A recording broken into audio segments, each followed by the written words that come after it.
Waggoottan darban keessatti bulchiinsi magaalaa Finfinnee damee barnootaaf roga hundaan xiyyeeffannaa addaa kennee hojii hojjeteen qulqullina barnootaa irratti bu'aan qabatamaan dhufaa jiraachuu bulchiinsi magaalichaa beeksiseera. Bulchiinsi magaalichaa barattoota kutaa 12ffaa bara barnootaa 2017tti qormaata biyyaalessaa fudhachuun barattoota qabxii 500 ol galmeessan 1321 keessaa kanneen qabxii olaanaa fidan 336 bakka kantiibaan bulchiinsa magaalaa Finfinnee Aadde Adaanech Abeebeen argaman beekamtii fi badhaasa kennuun jajjabeessee jira. Sagantaa kanarratti ergaa kan dabarsan kantiibaan magaalaa Finfinnee Aadde Adaanech Abeebeen waggootaaf qulqullina barnootaa irratti cabiinsa guddaa nu mudate waldhaanuuf xiyyeeffannaa damichaaf kennameen yeroo ammaa jijjiiramni qabatamaan dhufaa jira jedhan. በትምህርት ጥራት በኩል ያጋጠመንን ስብራት ለመጠገን ከፖሊሲ ጀምሮ የተለያዩ ስትራቴጂዎችን በማውጣት gama qulqullina barnootaan cabinsa nu mudate waldhaanuuf imaammata barnootaa irraa eegallee tarsiimoo adda addaa baasuun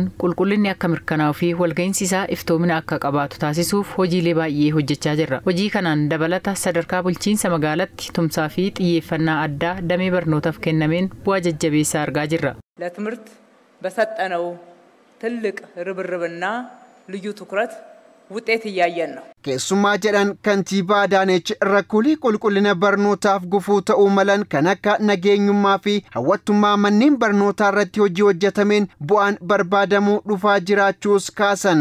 የመማር ማስተማር ደህንነት ለትምህርት ጥራት ለትምህርት ውጤታማነት ወሳኝ መሆኑን በማወቅ nageenyummaan baruu fi barsiisuu qulqullinaa fi bu'aa qabeessummaan barnootaaf bu'uura cimaa ta'uu hubachuun manneen barnootaa nagaa qabeessa fi hawwattuu akka ta'aniif akkasumas barsiisotaa fi barattootaaf sona barnootaaf barbaachisu guutuun hojiin hojjetame daraan jajjabeessadha. Gama biraatiin naamusni barataa akka fooyya'uu fi ga'umsi barsiisotaa yeroo yeroon akka fooyya'aa deemuuf xiyyeeffannaa addaatiin hojjechuu irratti argamna.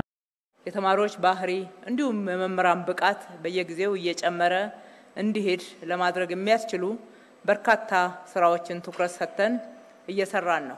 waggoota darbanii fi xiyyeeffannaa damee barnootaaf kennameenis bara barnootaa 2017 keessatti manneen barnootaa magaalaa Finfinnee hundi barattoota kan hin dabarsine akka hin jirre kan himan kantiibaa Adaanech kanaanis magaalaan Finfinnee 31 barattoota dabarsuu ishee himaniiru. ዛሬ ትልቅ መሻሻል ያየንበት ውጤት መመዝገብ ችሏል። damee barnootaan hojii hojjenneen har'a bu'aa fooyya'aa argachuu dandeenye jirra. Akka fakkeenyatti kaasuuf bara barnoota 2016 barattoota qormaata biyyaalessaa kutaa 12 qoraman keessaa barattoota 21.3 dabarsuu dandeenye jirra. Bara barnoota 2017 keessatti immoo barattoota 31 dabarsuu dandeenye jirra. Bara barnoota darbe keessatti manneen barnootaa barattoota hin dabarsine turaniiru. Bara kana garuu manneen barnootaa barattoota hin dabarsine hin jiran. Kanaaf waggaa waggaadhaan fooyya'insa bareedatu jira jechuudha. በዚህ ዓመት ተማሪ ያላሳለፈ ትምህርት ቤት የለንም። barattoonni qormaata biyyaalessaa kutaa 12 fudhachuun qabxii seensaa fiduun gara dhaabbilee barnoota olaanootti makaman beekumsaa fi dandeettii biyya isaanii quuqamaa fi jaalala olaanaan itti tajaajilan horachuu irratti fuulleeffatanii hojjechuu akka qaban kantiibaan bulchiinsa magaalaa Finfinnee Aadde Adaanech Abeebee hubachiisaniiru.